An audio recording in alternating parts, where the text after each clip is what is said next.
Hi guys, this is Jesse from Nova Quark. And I'm NQ Entropy, game designer at Nova Quark. Welcome to this live gameplay session where we will showcase the newly released alpha gameplay of Dual Universe, and in particular the first player experience as you join the game. Just a few words to start with if you've never heard of Dual Universe before. This is a quite ambitious sci-fi MMO with two key innovations. The first is that it's what we call a single shard, meaning that everybody is going to be playing in the same world at the same time. There's only one instance, one reality if you want, that everybody can share. Potentially millions of players playing in the same world. And the second cool thing is that everything in this world is entirely editable. Yeah, and that actually includes the building we are in right now. This area was completely built using in-game tools available to our players. Furthermore, even the planet we are on right now is entirely editable. And we'll take a more in-depth look at that in a little bit.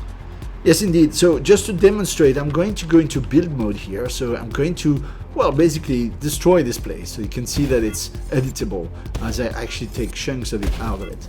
Right. So all this is not made of prefabs, except the different elements that you see here, like the table or the chair. I could actually take them out.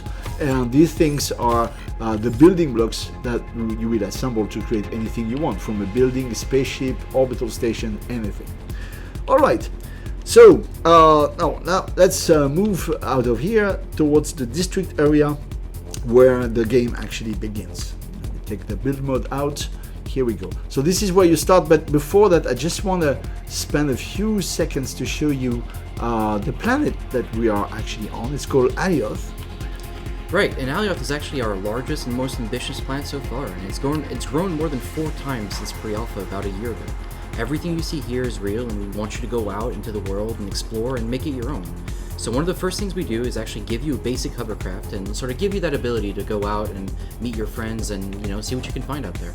Yeah, we're gonna have a look at the hovercraft in a second, and actually that's where the game starts. In the district where you are here, you will be given a hovercraft, not exactly a hovercraft like pre-made, but actually it will be a blueprint that you can actually use to build one. Okay, so let's actually go and get this blueprint. So to interact with the dispenser, just click F and you will get the blueprint.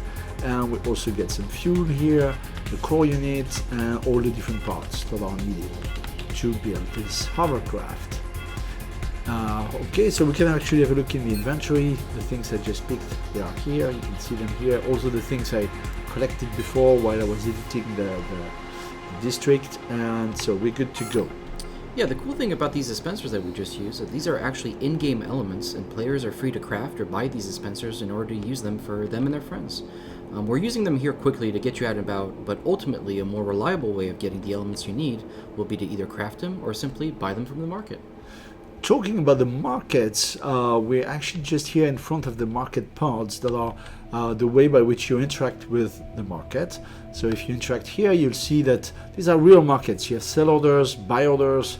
In that case, there is no buy order, but you could have both, and there will be typically dynamic equilibrium of the price evolving over time as people are competing to try to sell or buy stuff.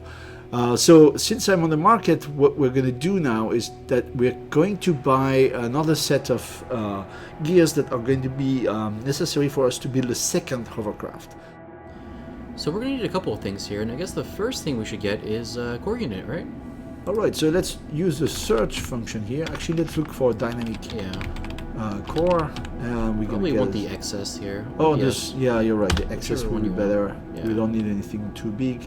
And we're going to use the instant buy. I mean, we could put a buy order and wait for someone to actually fulfill that order. We could probably get a better price, but let's just do instant buy. It's going to be quicker, and that's what most people are going to do anyway. So we're going to just get one of those guys.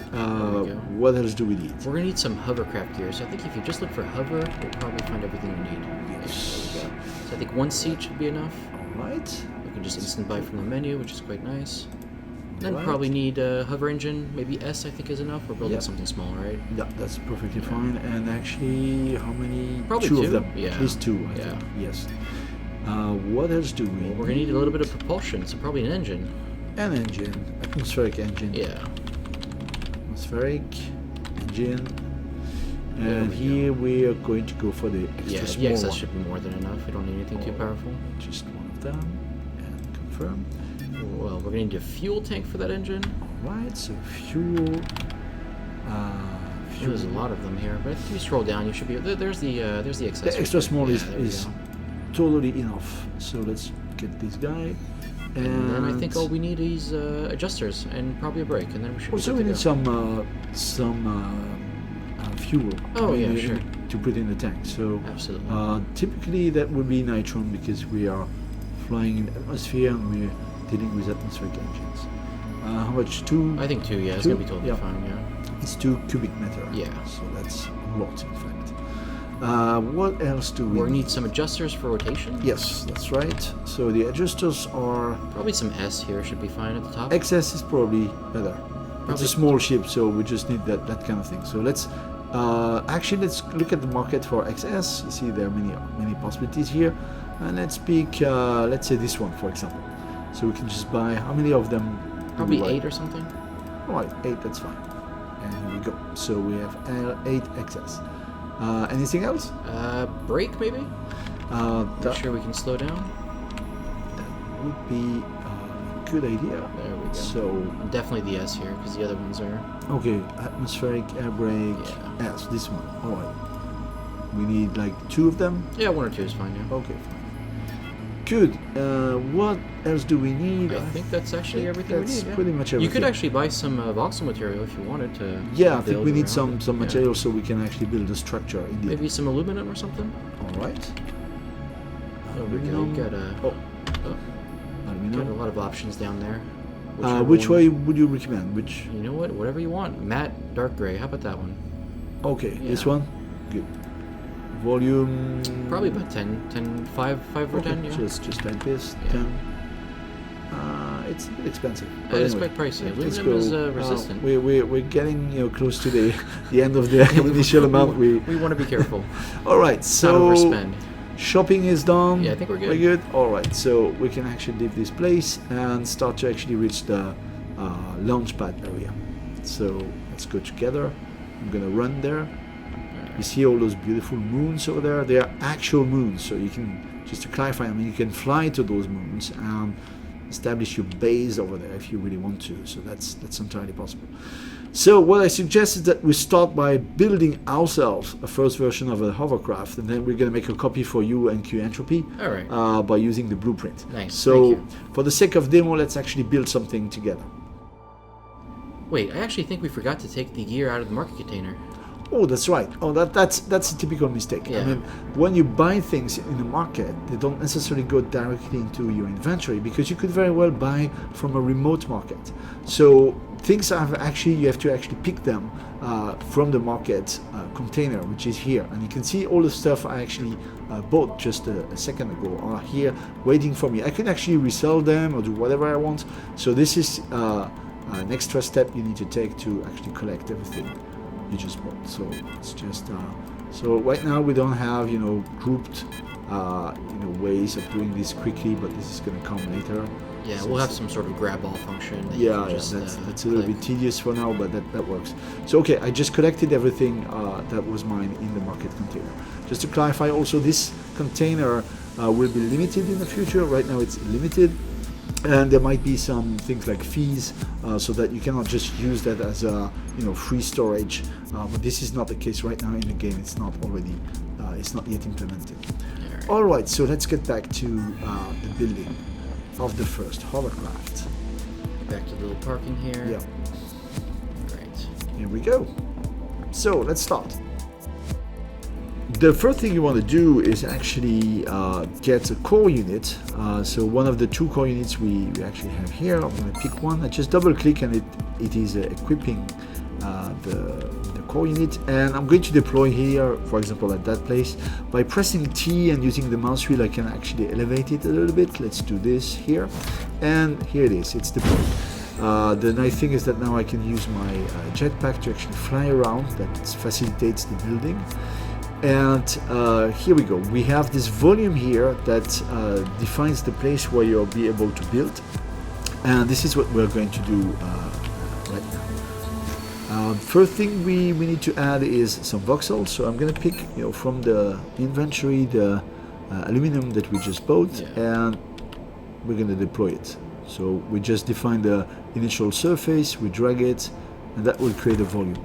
So there are many more ways. I can show you some different brushes, 3D brushes. So the different ways that you can actually combine materials and basically sculpt matter the way you want. So this is just perhaps the simple thing you can think of doing, just dragging a box, but you can do way more than that. But for the sake of this short demo, we're just gonna go on and keep building. Okay, what's the next step? Well, I guess we could start by putting the hovercraft seat, sort of going to be the centerpiece of our little hovercraft here. Right, so we're gonna pick it from the inventory, and here we are. So you can put it in any way you want. You can rotate it and just do what you want with it. We're just going to basically put it in the middle here, and we're gonna add all the different components basically that are needed. So hover engine as well, so we can just rotate it. Oh, you have to pay attention to the orientation of the arrows. They are going to show where the engine is going to push. Okay, we're going to put one here, one here. Be careful not to use all of them. Yeah, so let's just put this out, and I think 2 is going to be enough anyway. 2 more or less centered will be just fine.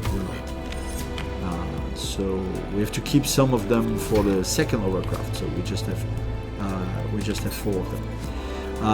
We are going to add. We need 1 engine. The probably, engine. and then So the fuel tank. let's put it like here, or let's put it behind it. Actually, you could put the engine on one side and the fuel tank on the other. That could be pretty cool. Okay, let's do this. All right. So, oops, orientation issues, a bit of collision problem. Here we go. There we go. So here, and as you said, yes, the fuel tank is Right there. Yeah. just right here. We're gonna put it here. Very aesthetically pleasing. I am a master of building. No, I mean this is horrible, but anyway, it's just to illustrate the concept. It works. By the way, this engine you see on the left is like blinking. Also, those 2 engines here are blinking, means that they are not connected to the fuel tank.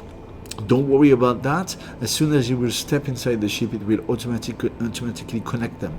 Now, it doesn't do it by default because you might want to wire them in a particular way. Suppose if you have different fuel tanks. So that's the reason why it's not done immediately. All right. What else do we have to add? Probably a couple of adjusters. Yes, that's very important. We need this to be able to turn. So you need to put them in different positions. They're basically like pushing a little bit, and that makes you turn. So you can put them here. That will give the hovercraft the possibility to turn. So to just to rotate on itself. Yeah. Yeah. Maybe one here and another one here will help it to roll, and to pitch we just add one here and one here. Should just do the job properly. What is missing? I think you might want to add your brakes. Yes, Make so sure you that's can the slow down. atmospheric brakes. Yep. They're basically like wings, so we can put them pretty much anywhere we want. So let's say, because I have so much taste, I'm going to put it just more or less randomly. Yeah, a master of design. Absolutely.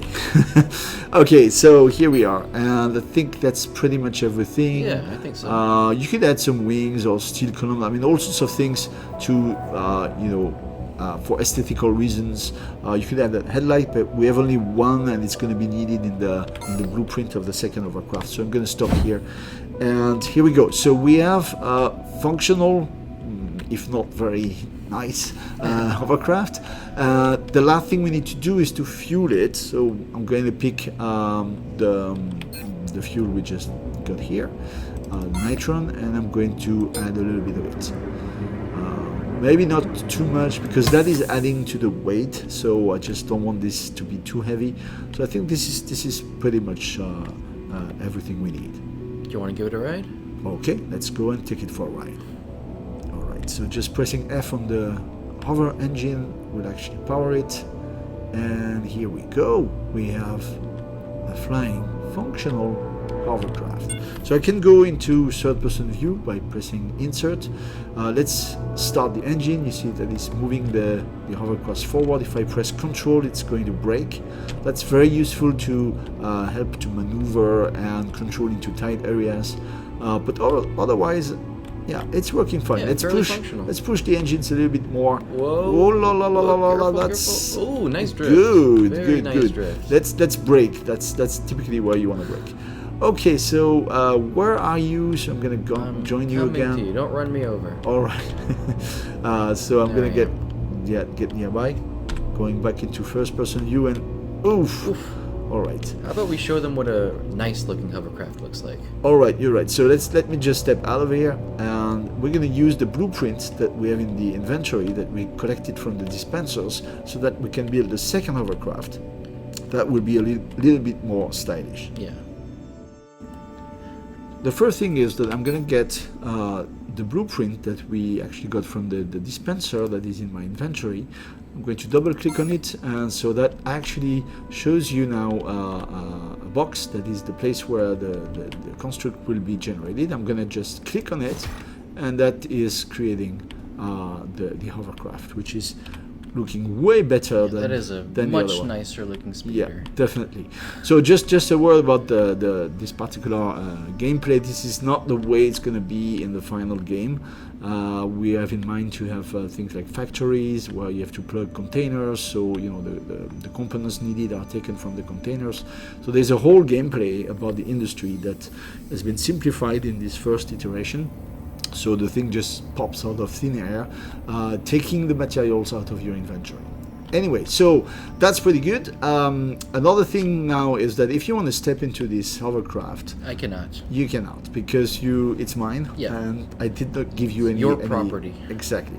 So I could individually, give you access to every single element, but I'm going to talk to the core unit, which is just in front of me, and I'm going to change the permission so that you're going to be allowed to get access to it. That's very nice. Here we go. So I could type all here. That would actually give access to anyone. So here I'm actually changing the rights to the core unit that will affect every element of this construct. That could be, more fine-grained and, change the right of a given button, of a given door, things like that. And this is a very simplified version also of what we call the RDMS, the Right and Duty Management System, that is meant to, give the possibility of players to fine-tune the control of everything in the game. Alright, last thing is I need to fuel this, so let me just put a little bit of nitron, not too much, that should be good, and Should be totally fine. yeah, we're good to go. So let's actually step inside this. Okay, so So I guess I'll just step in now. yeah, Alright. I'm gonna watch. There we go. We power up here. Alright. Good, There we go. fantastic, looking good. Very nice little engine here. Indeed. So let's go and actually explore a little bit to find something Yeah. to mine.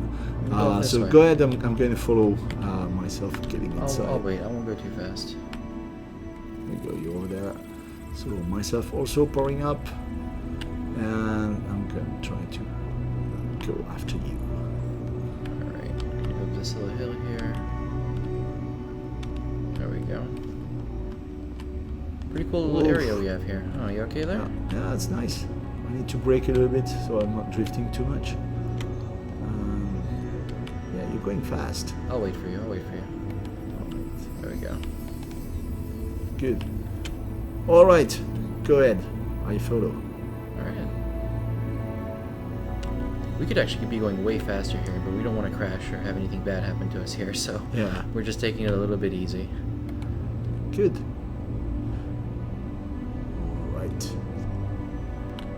All right. So I think this is a good spot. Yeah, I'm sure we why can- not? We're gonna see what we can find here. So I'm going to slow down, brake, and step out of. So what are we going to do the here? We're going hovercraft. to take a look at the mining? Yes, let's actually have a look at how mining is working. Suppose that you know what you're looking for, that you know that certain materials will be around here. So how do you proceed with locating the ore? So the first thing that you're going to want to do is activate your 3 tool, which is going to be your long-range scanner. Yes. And so as I walk, you see that it's scanning around me with a range of 400 meters. And you can see in the visual feedback that there are actually 4 little points here that have been identified that corresponds to potential ores. We don't know exactly what it is. Yeah. So the idea is that the color of what you're seeing on the graph is actually based on the density of the material. So we sort of give you partial info, so you're not exactly sure what it is, but you can get an idea if you're either experienced or if you know that you're looking for something specific. Yeah. So the idea is that it's like a hot and cold game. You're trying to get closer to what you're looking for. So let's actually go for this greenish one that is now below 200 meters. I don't know if I can get closer. Actually, if it's on the ground, which is clearly the case, you will not be able to get any closer than the depth at which it is. I think the general idea is that you want to stay above ground for as long as you can, because it's going to be faster to move above ground, but there's going to be a point where you have to dig underground to go find the actual ore. And I think that's pretty much it. We're probably right above it, like 130 meters above it.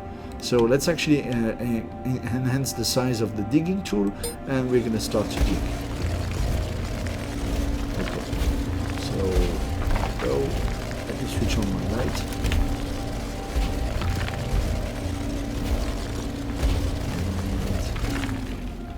And so, let me try to go down there. You can see, I'm getting closer. Yeah, looks like you're going in the right direction. Good. Bit closer. By the way, I can change the range here of the radial scanner, so I made it to 200 meters, so I get a more precise feedback. We're just about 100 meters, so you're still going good. At some point I would probably have to realign, because there's no reason why I would be lucky enough to be going exactly in the right direction. But that's the general. It looks like you're starting to level out here. Yes. So let's try in the other direction.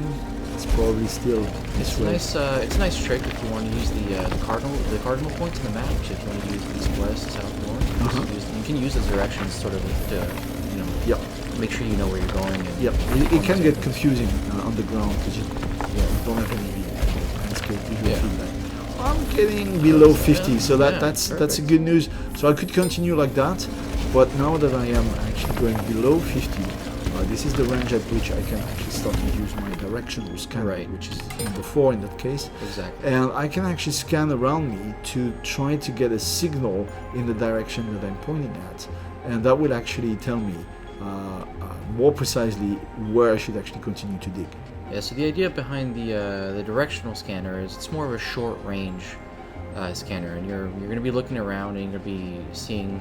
I think it should be around here somewhere. Yeah, I think I'm going to continue to dig a little bit. Yeah, we can try to get a little bit closer. Okay, so let's just realign. What was the direction? Let's try this one. It doesn't hurt to get a bit closer. It might be right at the edge of the range, and maybe it just doesn't quite see it. Go with it. Okay, we're definitely getting way closer now. So let's try again and see if we can get the signal. Here and we get something. That's perfect. Okay. So here again, it's just like the radial scanner. We don't know exactly what it is. We have a signal whose color is going to be depending on the type of material. Yeah, the density. Yes, but not exactly what it is. And the important thing is that the colors between the detector and the radial scanner are unified. So it's the same colors based on the same density. And looks like we found something. Here we go. This is it. So if I try to continue digging around that, I will just dig the dirt basically, so I can sort of clear out the entrance area. So I can see better what it is. But now that I found it, the proper way to go with this is to actually mine it, and for that I will need the first tool, the number 1. Yeah. So here we go. We can mine this and see what comes out of it. It's looks like it's iron. Perfect. It's iron. Cool.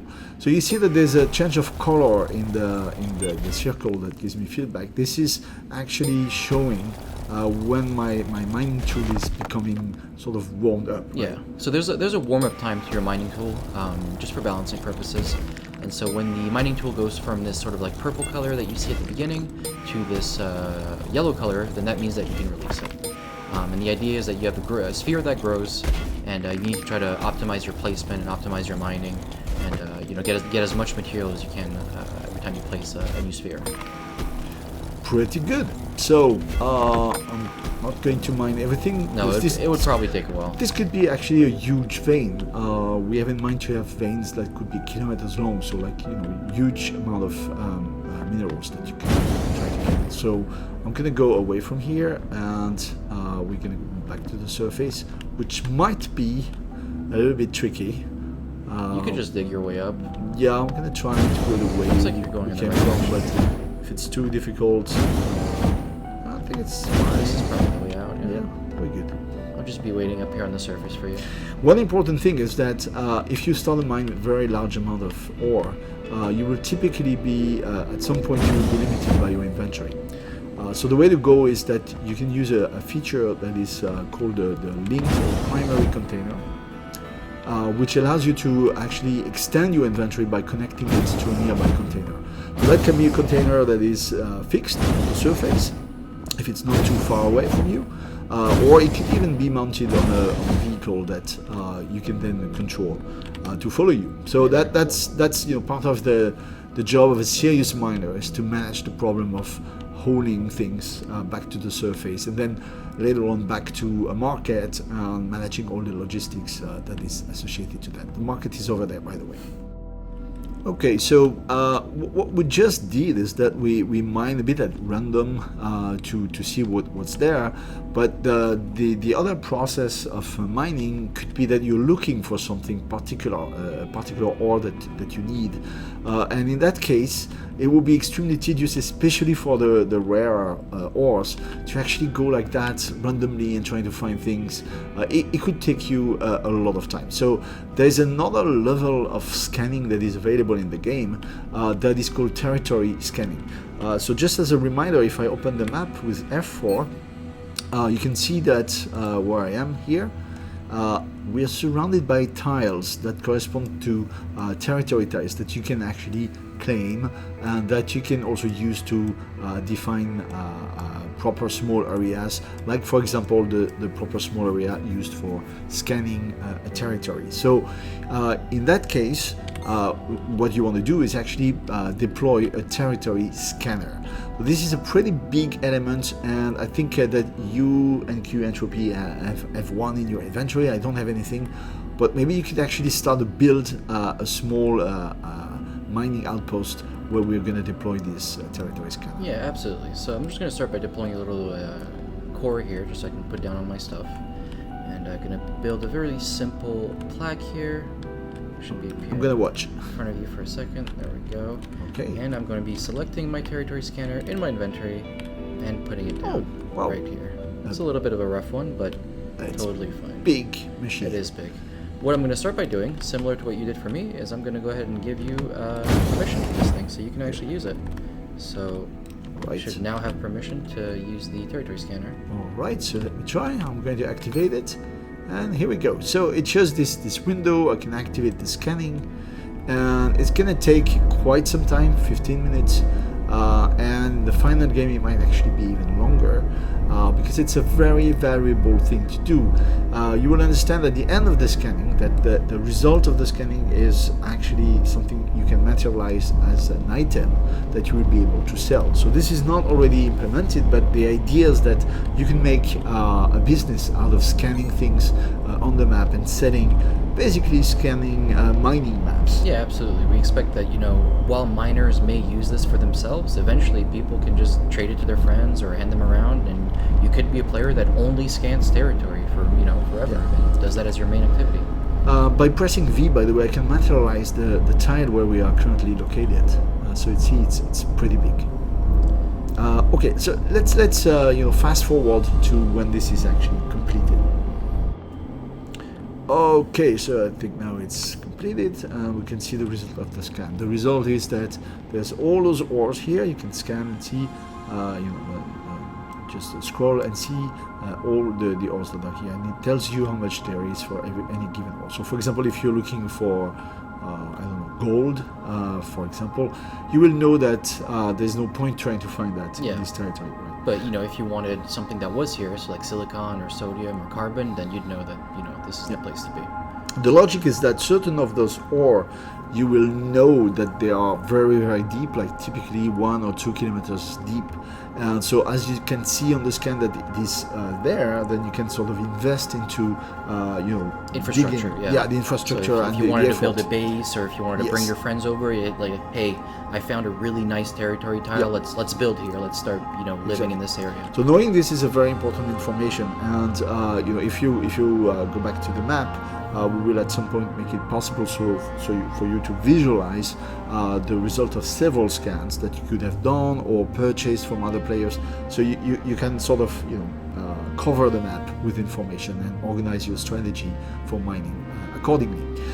The very important thing is here, save data. If you click this, then it creates an item that you can see here in your inventory that summarizes everything that has been scanned, the ID of the territory and everything you need, and set destination. So this is the important part that makes that justifies why scanning is such a long process, why the machine needed to do this is such a big machine, and so it's a valuable activity. Okay, so back to this now. Suppose you're happy with the scan and you found some valuable ore that you want to actually secure for yourself. The idea is that this tile we are here in, you can actually claim it and make it your own. To do this, I will need a territory unit. I don't have one, but you and QNTropy have. Yes, so what I'm going to do, I'm just going to put down a little container here. Okay, well, big inside, one. I'm going to drag. I can't open it, you see. Yeah, absolutely, I'm going to give you the rights in a minute. So inside of this container, I put the territory unit, and just like the hovercraft and the territory unit, the territory scanner, I'm going to give JC permission, and now you should be able to open it. Indeed, now it works. So I can see in your container there's a territory unit, and I'm going to take it. Just one. It looks like you might not have enough space. You might need to clear up your inventory a little bit. All right, you right to it, right. Well, I don't need that anymore. You can probably get rid of your iron ore too. It's what you just mined. It's taking up quite a bit of space. Indeed, where is it? Right under, under.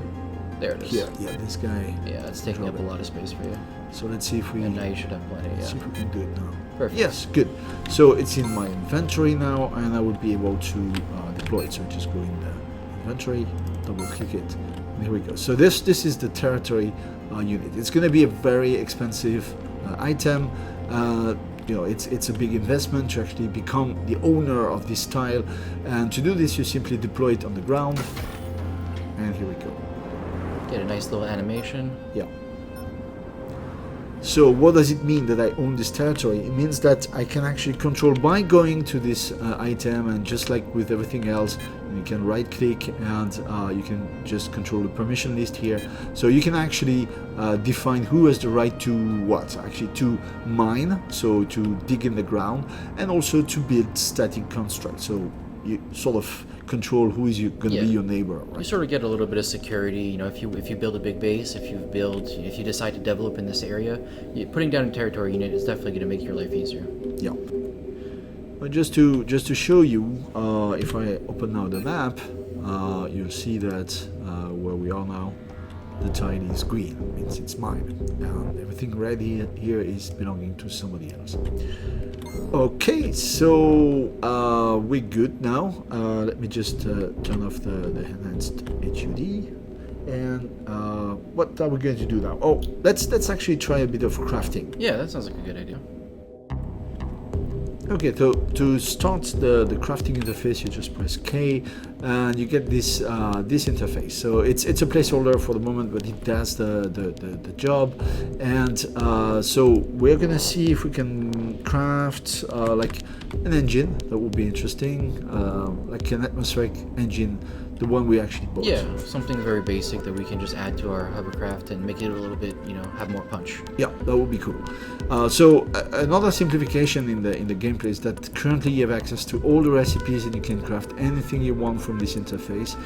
In the final game it will be more limited to basic first entry recipes, and then everything else will actually be made through elements like assembly, compressors, chemical reactors, and so on. So you end up building factories basically. Yeah, ultimately I think the nanoformer crafting is supposed to be more of a bootstrap, and we want it to be there so you don't get stuck, so you can craft basics, like fuels and stuff like that. But for anything big and anything higher level, we want you to be, using factories and that gameplay. Typically, this kind of engine, you will probably not be able to craft it just like that. We'll see. But anyway, so for now, you can do everything from this interface. And right now, you see on red here that I don't have any of those components, so it's impossible to craft it. So the thing I will need is to get those different things. And the good news is that Luckily, my friend here, NQ Entropy, has everything. Let's just head back to our little container here. Yes. And luckily, you already have access to it. Yeah. There will be a way also later for people to directly exchange things without the need of a container, but for the moment that's the way we do it. So let me open it. You should have everything you need in there. And here, indeed. So I'm gonna just take everything. Hopefully there's enough space. Otherwise, it should be totally fine. I'll be making more space if needed, but I think we're good. Yeah. Okay, so I think we have everything we need now. Alright, so let me just go back to the interface. And there's still a functional part missing. I so guess I forgot one. Let's actually look at the recipe if I wanted to craft this guy. So if I could just click on it or control click, that will open another tab, which is convenient because then you can navigate back to the first recipe and sort of explore the tree like that. So you see that I need complex parts and it's sodium pure. And here, actually, sodium pure is made out of sodium ore, which I happen to have now. And how much do I need? Not very much. Not very much. So let's actually build just one. Yeah, should be fine. Should be fine. So I add it to the queue. You can see it's there. It's going to take 10 seconds. It's progressing. And I could actually leave the window, do something else. Yeah. And when it is finished, there will be a message on the screen. There we go. And here we go. So I can just get back to the interface, and now I have the sodium pure that I was missing here for the functional part, so I can add this one to the queue. It has consumed actually a certain amount of complex parts here, so that now I actually missed those one from the initial engine recipe, so I will likewise actually go here and build 3 more, add them to the queue, and I think now we're good to also add the engine. You see that the different steps are actually stacking. So you could create a sort of a queue, even though you don't yet have the necessary components, since they're going to be produced in the previous step. It's all fine. So the engine is now building. Yeah. So we allow you to put anything you want in the queue, even if you don't have the items yet. But it's up to you to sort of organize yourself and make sure that you're crafting the right items in the right order to be able to get to the item that you want. And, yes. If you make a mistake, the queue will stop, but that's on you. Let's actually go back to our hovercraft. It's easy to find them. You see on the minimap on the top right corner, there is these blue icons that represents these constructs, so we can see them over there. In the distance. And we're gonna go back there so we can add the engine. And I guess you're gonna add it to yours. I'm gonna be a little bit slower now. Yeah, well, at least mine is ugly, but it's gonna be fast. Perhaps actually too fast. Probably. And what I'm going to do is that I'm going to add it in the other direction, so that gives me a possibility to reverse. Yeah, that would be probably going to be useful if I'm getting stuck or something. So how is the crafting going? Almost there. And just a couple seconds left. Yeah. Yeah. And should be done any moment. Yeah. So get back there. I'm entering build mode, pressing B, and then. There we go. Here we go. All done. Alright, so now I can go in my inventory and we have a nice there's your engine. So, alright, so let's just put it in a way that it's going to be useful for what I just said. There we go. That's pretty much it. Okay, so we're good to go. Let's go a little bit and explore around, see what we could find. Okay, so let me just step inside and let's go. So, by the way, you should get your hovercraft. Yep, I'm in it. All right, so I'm gonna start going already. By the way, all the different engines, the different widgets you see on on the right are entirely customizable as well. We're not going to go into details about that in this deep dive video, but everything is customizable in Lua, so there's a lot of things you can do to create your own piloting scripts and your widgets. It's very, very deep in terms of gameplay, what you can do. Hey, do you want to show the reverse feature that you just installed on your... Oh, yes, you're right. So let me actually break here, and let's try to actually go backwards. Maybe if you go in third person? Indeed, that's a good idea. That's, so it's going pretty fast. So Don't I'm do going this to at home. revert and Don't try do this to at go. home. No, for sure. All right, so here we go. Anyway, so let's try to go a little bit further and explore, see what we can find in this huge world. Okay, so we've been flying for quite some time now. You see it's almost night, and I'm trying to catch up with NQ Entropy. Yeah, try to keep up. We've heard of something that might be hidden behind those trees over there, so we're gonna investigate. Just brake a bit so we don't go too fast. Look over here on the left. Oh, a big ship. That is impressive. Yes, let me actually get close to it. It's looking nice. And it looks like there's some sort of tanker next to it over here on the right.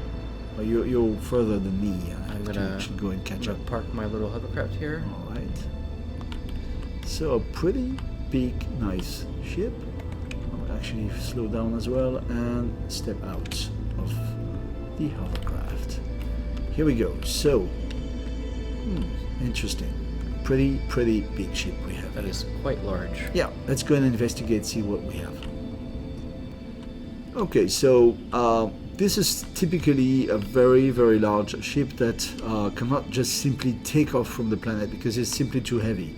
What you see here is fuel tanks that are used in conjunction with those rocket boosters. So that's basically the only way you can actually lift up such a huge mass from the ground. So what we're going to do is that we're going to try to pilot this huge ship, and trying to actually go in orbit. I'm going to just inspect here quickly with the refuel tool whether we have enough fuel, and this tank is 100%. This one is empty, so we'll have to refill it. Let me just quickly check this other one here. I wonder if there's actual extra fuel in this tanker here. Let me check. Yeah, it's all at 100% on this side. So there's only one that we need to refuel, and yeah, it looks like we've got a bunch of fuel in this tanker. So all right. So this is typically a vehicle that is equipped with those very powerful hovercrafts. So that's typically the kind of, I mean, it's a truck basically. Yeah, it's a space truck. It's just a big truck. Well, no space. I mean, it's supposed to stay on the surface of a planet like that. But anyway, so the idea is that it would be extremely tedious that I, fill my inventory with the fuel and transfer, because it's obviously bigger than what I can actually transport. So we've developed a new feature in this version that allows you to link an existing container to your inventory, and if you're not too far away. So that's what I also mentioned for the mining, but you can also use it in this situation when you want to actually transfer a large amount of fuel. Let's actually do this and see how it works. And the link container is going to be something that you're going to be using relatively often. When you're carrying stuff around, transporting items, buying stuff from the market that you want to put into your base or your truck. It's going to be something that you're in contact fairly often. Yeah. Okay, so let's try this. All right, so the way to do this is simply by selecting here action for this element. We can actually have a look what is inside, pressing F or here open. You can see that there is a large amount of Xeron fuel, which is what you need for the rocket boosters. So I'm going to simply go into this menu, just ignore the things. This is just debug things. You won't have that in the game.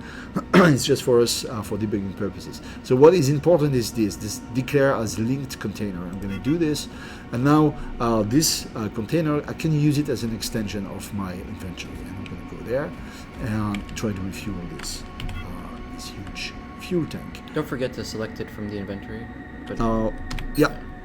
So if you see in the top, you have a second tab now, You're which right. is your link container. That's the way it goes. So I'm going to select it from there. Okay, we good. It should be good to So go. now we get to go, and I can actually start to refuel it. Yeah, so this is quite a large amount of fuel. These Yes. are the largest rockets we have in the game right now, and they are quite hungry in fuel, but they're also equally powerful. Yeah, that's the trick. I mean, they have a huge punch, but they're quite expensive. So you typically use them just to take, to take off and go into space, and that's about it. All right, so here we are. Let's actually step inside. Let's also go and visit this ship. Okay, so what we see here is a new element that is called an elevator. So you're going to use it. Okay, so it just transports you to the next level. If you go in edit mode and you look at the different links, you see that this elevator is linked to the next one and so on. So you can chain them together to create this convenient elevator. So let's actually use this and step up again, and here we are. So this is apparently a cargo bay. So we can just jump here and go and explore. So all those things are containers. You could stuff a lot of things in them. And okay. I think here we're getting to the engine bay area. Yeah. Ooh, look at what we have here.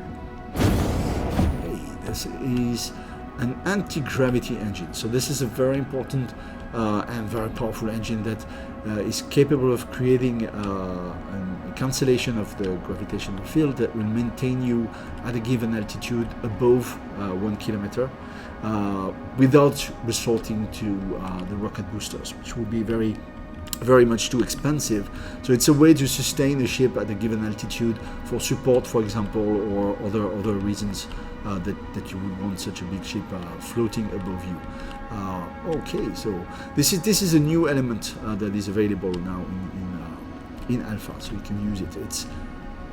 I mean, this ship is clearly not a ship you can build in a few hours. I'm wondering if this actually crashed here or something, because this is definitely not supposed to be on the ground. No, it's not supposed to be. Yes. Looks like someone's trying to get it back into the air, though. All right, so looks like we're in some sort of a launch area right here. We've got a whole bunch of gates and these launch pods over here on the left. Oh, there's a button. Let me press on the button. What's going to happen? Oh, looks like you closed the doors. Shutting down. All right. Open it. Oh, nice. That's nice.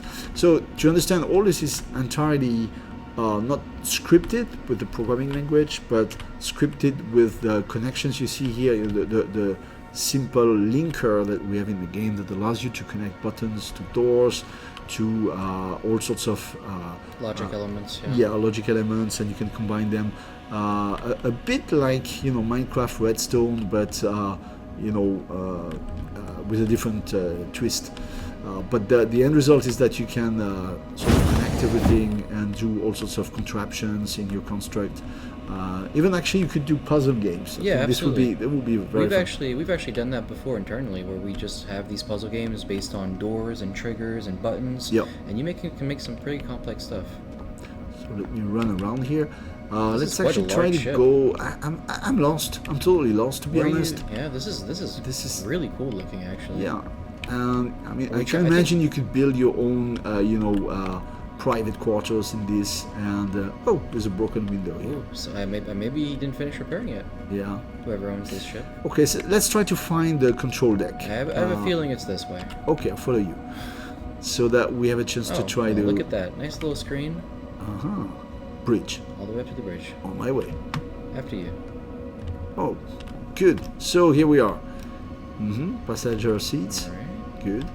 And here it is. So that. Oh, the door is closed. Closed. All right. So this is the place where you will typically command a ship like that. So the interesting thing is that all the things you see here, including those screens, are entirely customized. The screen that you see here are basically they are HTML renderers, so they can display a web page if you want, or any content you'd like. So this is entirely customizable, and you could create your own feedback for your ship, whatever you want. And this is also interesting because it's a screen you can interact with, so you can click on it, so you can capture the click and basically make it like an interface. Like if you come over here on the left, it looks like we got some sort of map. It is. Yeah, it's pretty cool. Looks like we have some sort of radar here right next to it. It's quite nice. It doesn't seem to be working for me, but I'll try again. Yeah, it's working. There we go. Yeah. So all the positions of these planets are actually acquired with the script, and so you can do whatever you want with that. Okay, so I think enough talking. Let's actually try to get this baby up in the sky.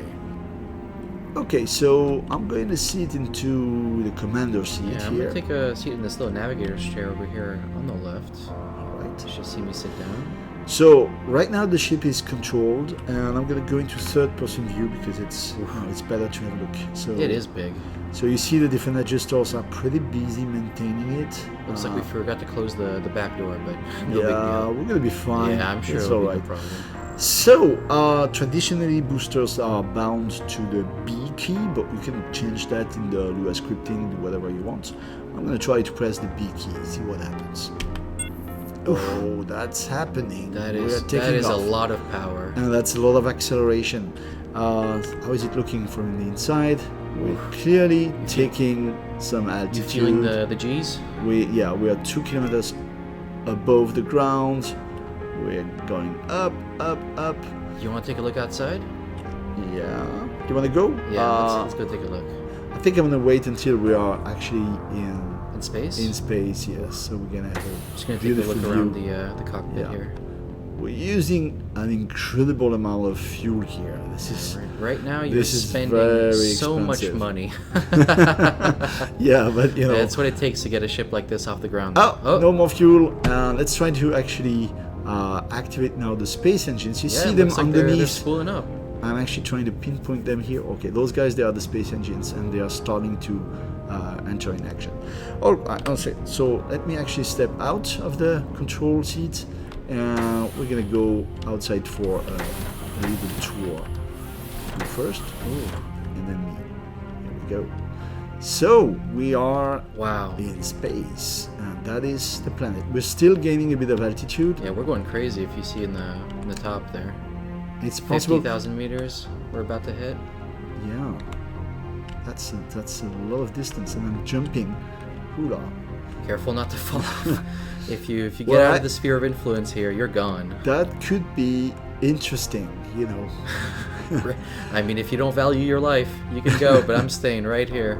Okay, so just to wrap it up, this is a huge ship. You could be, 10, hundreds of people on board, minding your business and doing all sorts of things while it is actually flying in space. Yeah. It's pretty incredible, and just like I said, everything you see here is entirely editable, so I can just edit it and take some part of the Whoa, ship out. that's rude. So that's very rude. I would not do that normally, but I have the rights to edit this thing, so you can see. All right, so. The rest of the story, guys, is up to you to write. This is a world for you to take control of, to invent your new life, your story, build amazing things, and impress us with what you're going to show and what you're going to make. And QNJB, thank you very much for thank you a lot, JC. for all the and see you all into the alpha, and I hope you enjoyed this video. Thank you very much. See you guys later.